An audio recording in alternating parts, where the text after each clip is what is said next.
Quería explicaros un poco con este tema de la nueva borrador de ley de memoria y así, un poco ponernos en perspectiva qué se ha hecho hasta ahora, qué hemos hecho hasta ahora, por lo menos desde Aranzadi, qué se ha hecho en investigación, cómo afectan las leyes de memoria, cómo afectan las políticas públicas de memoria, la legislación y demás, ¿no? Para que posteriormente compartamos conversación o lo que creáis oportuno. En Aranzadi, en el año 2000, empezaron las exhumaciones a gran escala, por decirlo de alguna forma, no solo en Euskal Herria, sino fuera, a nivel estatal. Eso fue un punto de inflexión, en el sentido en el que llegó a la opinión pública, se abrió el debate sobre el tema de la recuperación de la memoria histórica, de las víctimas de la guerra del 36 y de la dictadura franquista. Era un debate que en gran parte estaba olvidado. Es cierto que siempre ha habido asociaciones y gente en municipios y a nivel local que ha luchado porque eso no se olvidara, por recuperar la memoria de estas personas, pero sí que es verdad que mediáticamente, legalmente, políticamente era un tema que gracias a este tipo de exhumaciones de repente explota en el buen sentido, ¿no? ¿Qué ocurre con estas exhumaciones? Voy a explicar un poco el recorrido que tenemos en este tema. ¿Qué ocurre? Que abre la veda y ocurre que en ciertos ayuntamientos donde de repente descubrimos y sacamos y recuperamos la dignidad de 6 personas, 7 u 8 que están en una cuneta, la siguiente pregunta de la gente de ese municipio y de esas entidades locales es: bueno, pero aquí, ¿qué más ocurrió, no? Aquí, aparte de 8 personas fusiladas, ¿cuánta gente se fue del municipio? ¿Cuánta gente estuvo encarcelada? ¿Cuánta gente estuvo en batallones de trabajadores? ¿Cuánta gente fue fusilada tras un consejo de guerra? Y esa sí fue la siguiente pregunta. Y a partir de ahí es cuando nosotros empezamos, a nivel local, a trabajar en muchísimos municipios, pues para recuperar esa memoria, para saber quiénes sufrieron la represión y graves violaciones de derechos humanos durante la guerra y el primer franquismo. Y, en mi opinión, ahí había un déficit democrático. Había un déficit democrático en el sentido en el que académicamente nos habían contado lo que yo llamo la batallita, que era muy necesario. Nosotros sabíamos cuándo se había dado el golpe, quiénes eran los artífices del golpe militar, cuándo entraron las tropas sublevadas en Donosti, quiénes eran los protagonistas de la guerra, pero no sabíamos con nombre y apellido quiénes eran las víctimas de todo aquello. Y ese déficit democrático, que no era casual, que era una política intencionada, empezó a cambiar a partir de esas investigaciones, en archivos locales, militares, etcétera, con todas las dificultades del mundo. Y aquí quiero reseñar lo he dicho antes, pero quiero volverlo a señalar. La importancia aquí es vital. Aranzadi no inventa nada. Tampoco lo inventa el ámbito universitario, ni lo inventan los gobiernos, ni central, ni vasco, ni navarro, ni ninguno. Son las asociaciones locales las que empiezan a mover todo esto y ayuntamientos. A nivel institucional local hay un gran movimiento para que esto empiece a moverse, ¿no? Luego vendrán los gobiernos autonómicos, forales y demás, con una ayuda imprescindible para que en muchos casos imprescindible, para que estas investigaciones se lleven a buen puerto, con unas subvenciones económicas y demás, que son muy importantes. Yo no le quitaría ningún tipo no las criticaría, todo lo contrario. Pero sí que es verdad que no lo inician esos gobiernos, sino las entidades locales. Importante, sobre todo, si lo comparamos pues con cualquier otro territorio del Estado español. Si nos vamos a Andalucía, mi tierra, están a años luz de que haya una política de memoria con una serie de ayudas para que este tipo de memorias locales y demás salgan a la luz. ¿Pero qué ocurre? ¿Qué ocurre? Luego viene la siguiente pregunta. Por una cuestión metodológica, vamos a decirlo así, hay más cuestiones. Parecía que la dictadura se acababa en el año 45. Todos estos proyectos hablaban de la guerra y del primer franquismo. Y ese primer franquismo acababa en el 45. A partir de ahí parecía que el franquismo no existía. Con lo cual, una vez terminamos, yo cuento la experiencia que tenemos desde Aranzadi, terminamos ese periodo, la siguiente pregunta era obvia. ¿Y luego qué? Porque la dictadura no acaba en el 45, luego continúa. Claro, es algo que parece obvio, pero si atendemos un poco a la guerra esta del relato que nos afecta también a los historiadores y demás, parece que no hubo franquismo luego, ¿no? Que se suavizó, que era otra cosa más suave, que luego llegó la transición pacífica y demás, y la realidad es que el franquismo es mucho más largo que hasta el 45, dura muchísimo más. El franquismo puede cambiar el discurso, puede cambiar incluso los métodos represivos, que cuando lo estudiamos es lo que vemos, puede amoldar una serie de actitudes, pero el franquismo sigue siendo la misma dictadura con los mismos principios y los mismos objetivos. ¿Qué ocurre? Cuando nos metemos a investigar ese segundo franquismo, del 45 en adelante, llegamos a los años 60, y en los años 60 ocurre que hay una oposición que se reactiva. Y esa oposición que se reactiva, aquí a nivel de Euskal Herria, ocurre que hay una oposición que además de reactivarse, porque no solo ocurre aquí, también ejerce la violencia. Y nos metemos en lo que comúnmente conocemos como conflicto vasco, o si preferís, en las últimas décadas del histórico conflicto vasco. Eso lo dejo para quien como quiera describirlo. Un conflicto vasco que no termina con la muerte del dictador ni con la transición, sino que continúa unas décadas más. Entonces nos metemos en un nuevo problema. Si ya era problemático investigar este tipo de cuestiones, cuando hablamos del conflicto vasco del 60 en adelante, que para mí es un eufemismo, como memoria cercana, memoria reciente, memoria histórica, memoria reciente, para mí memoria reciente es un eufemismo para no hablar de conflicto vasco, para que todos los espectros políticos se sientan a gusto, ¿no? Pero a partir del año 60 ya nos metemos en otra problemática, la problemática de hablar del conflicto vasco, de otra serie de cuestiones que no acaban en la dictadura.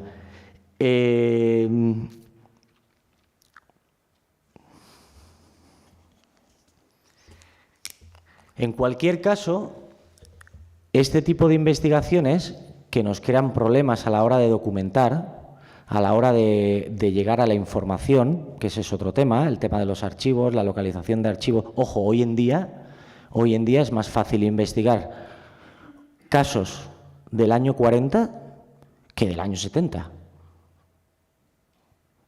Un archivo policial, un archivo militar es mucho más difícil. Parece un poco complicado, raro, pero es así. En cualquier caso,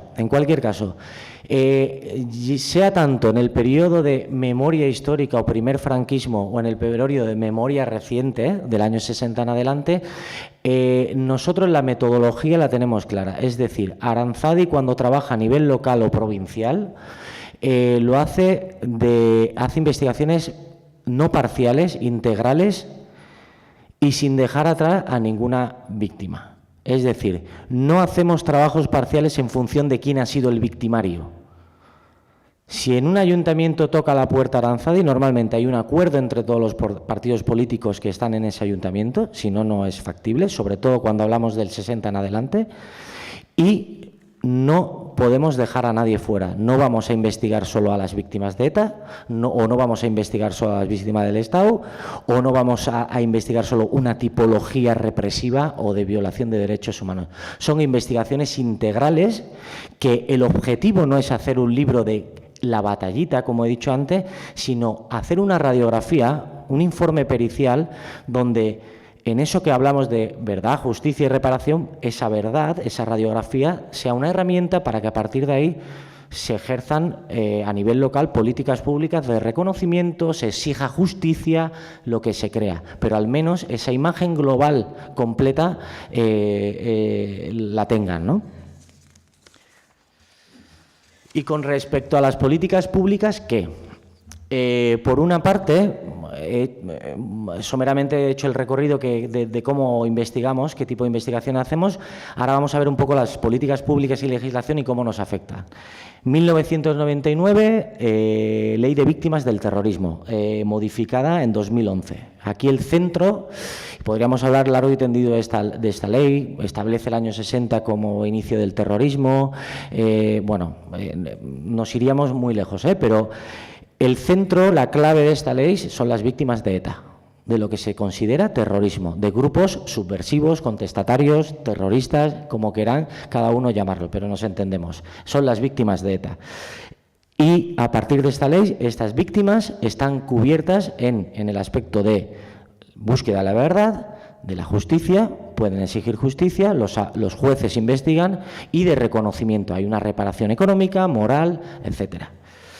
En 2007 se crea la Ley de Memoria Histórica, y esta es la que cubre a las víctimas del franquismo. Cubre, entre comillas, en el sentido de que si comparamos con la cobertura que da a las víctimas del terrorismo, es bastante menor. Hay un acceso parcial a la verdad. No existe una capacidad total de entrar en los archivos para buscar esa información. No existe una capacidad, no existe un reconocimiento de exigir justicia punitiva penal, y el reconocimiento es mucho menor económicamente y moral y de cualquier tipo que el de las víctimas del terrorismo. Por tanto, las víctimas del terrorismo pueden solicitar y conseguir justicia, las del franquismo no. Y yo creo que eso es clave en la diferenciación que se le da a una víctima y otra. Por otra parte, y otra cuestión fundamental, por otra parte, la legislación foral. La legislación foral, la de aquí, la del Gobierno de Navarra, 2010, víctimas del terrorismo, 2013, asesinados y víctimas de la represión franquista, a partir del golpe militar, y en 2019, víctimas por actos de motivación política provocadas por grupos de extrema derecha o funcionarios públicos. Aquí también vemos, tanto en la legislación estatal como en la foral, una cronología que nos marca las prioridades de los legisladores. Se está legislando antes sobre las víctimas cercanas, sobre el terrorismo, que sobre aquellas que se va el tiempo y se van muriendo y ya no tenemos ni capacidad de entrevistarlas y de coger el testimonio. Se legisla primero, hay legislación primero sobre víctimas del terrorismo y luego viene el tema de las víctimas del franquismo, ¿no? No obstante, todas estas leyes yo creo que tienen su importancia, sobre todo a nivel foral y autonómico vasco. Creo que son leyes que cuando hablan de la violencia de extrema derecha, estatal y demás, creo que tienen muchos déficits, pero creo que son valientes y vuelvo a decir, sobre todo si lo comparamos con lo que hay en otras comunidades autónomas, porque esto es impensable. Es impensable. Y las limitaciones de esta legislación, la foral y la autonómica, son limitaciones que vienen por una norma estatal. O sea, la legislación foral y la legislación autonómica no puede llegar a más. No puede llegar a una justicia penal, solo restaurativa.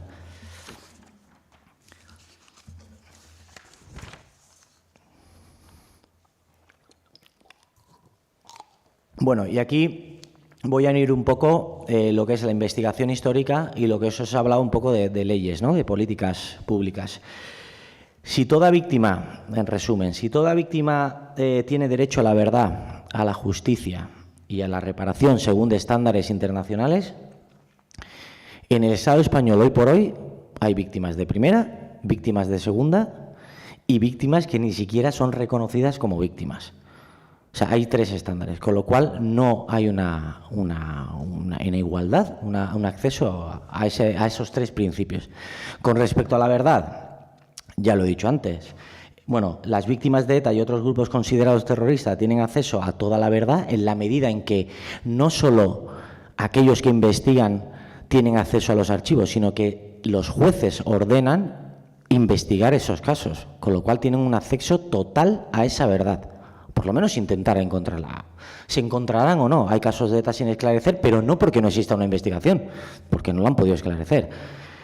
Y ese acceso a las fuentes es muy importante. Nosotros, cuando investigamos casos que, por ejemplo, el Gobierno vasco en sus retratos municipales habla de casos sin esclarecer con respecto a las últimas décadas, cuando intentamos esclarecer esos casos no tenemos acceso a los archivos. Si no tenemos acceso a los archivos, ¿cómo vamos a esclarecer? Caso Echevarrieta, caso Zabalza, algunos están bastante claros, pero quiero decir, hay un informe policial detrás de cualquier tipo de suceso de estos y no tenemos acceso, con lo cual el acceso a la verdad de cierto tipo de víctimas es parcial y en otros casos es total. Con respecto, y en caso de torturas, ¿alguien cree que no existen informes policiales sobre centenares de casos de torturas? ¿Que no se fotografiaban? ¿Que no existen informes? Pero sí existen desde el final del franquismo.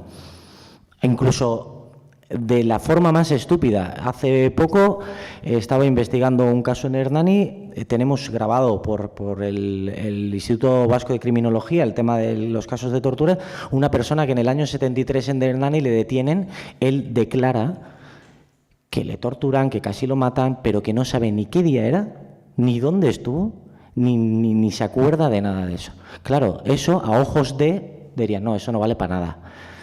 Pues investigando este caso, gracias al acceso al Archivo Provincial de Guipúzcoa, donde están todos los informes de la Guardia Civil, cosa que no tenemos en el resto de provincias, hay un informe de la Guardia Civil que dice, día tal, 3 de marzo creo que era, del 73, detenido fulanito Pérez, trasladado a la comisaría de Donosti, y cuando va a ser de nuevo trasladado, él empieza a pegarse chocazos contra un muro y hay que trasladarlo al hospital. ¿No? Ese tipo de documentos aparecen. Lo que pasa es que hay que tener acceso a ese archivo. Pero, evidentemente, existe documentación. Claro que existe documentación. Y la segunda pregunta, ¿alguien cree que estos historiadores del Centro de Memorial, etcétera, no tienen acceso a documentación para documentar todos esos casos que investigan sobre víctimas de ETA y demás? Por supuesto que la tienen.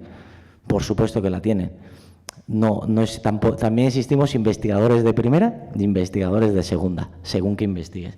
Justicia, ya lo he dicho antes, en el tema de la justicia tampoco existe una igualdad. Hay víctimas en función de quién es el victimario que tienen acceso o posibilidad de acceder a la justicia y otras que no. Y en el reconocimiento también hay diferencias, pero es diferente también. En nuestra experiencia trabajando, las víctimas de ETA y otros grupos, contestatarios o como queráis llamarlos, han tenido un reconocimiento institucional amplio y desde hace mucho tiempo, pero no lo han tenido social.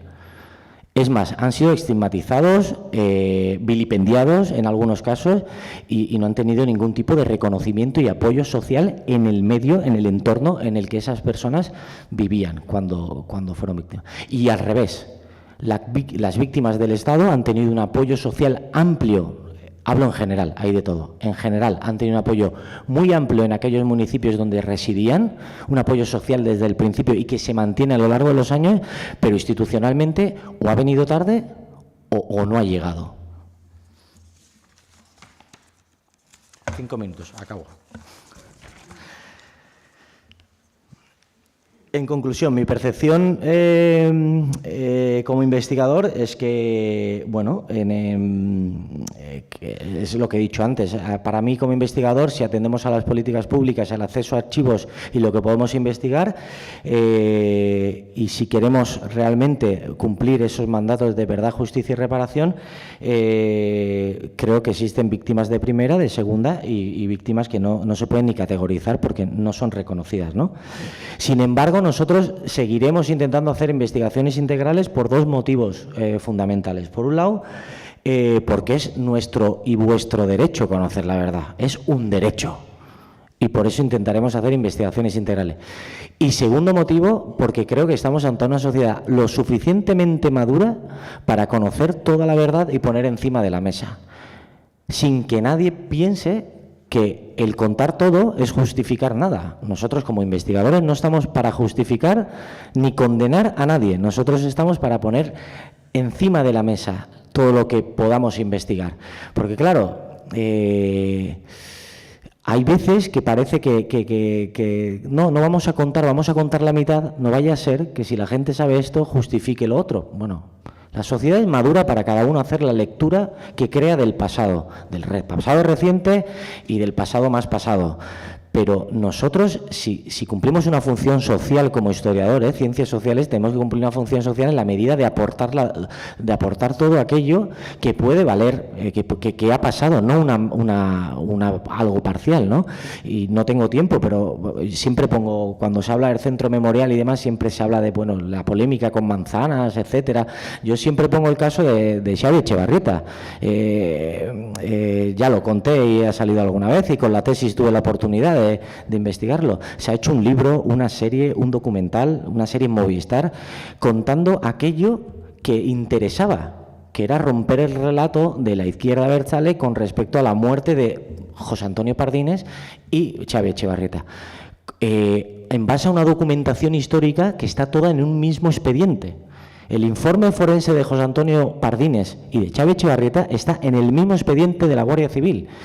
Y ellos cogen la autopsia de José Antonio Pardines y dice, es mentira, José Antonio Pardines no murió en enfrentamiento, lo mataron. Y es cierto, tiene 5 tiros dados en el cuerpo, sin que el Guardia Civil le hubiera pegado ningún tiro. Es cierto, pero es que también está la autopsia de Etxebarrieta en ese mismo expediente, y Etxebarrieta tiene un tiro por la espalda cuando está en el suelo boca abajo. Y sin embargo, esa parte de la historia no la cuentan, la ocultan historiadores profesionales. Con lo cual, yo creo que eso es honestidad a la hora de trabajar. Contémoslo todo. ¿Por qué hay que esconder algo? Estamos hablando de un periodo dictatorial. Ya no quiero saber lo que tiene que ser cuando encuentren algo de los años 80, 90. Y bueno, eso es más o menos. Luego tendremos oportunidad de seguir hablando. Es que recasco.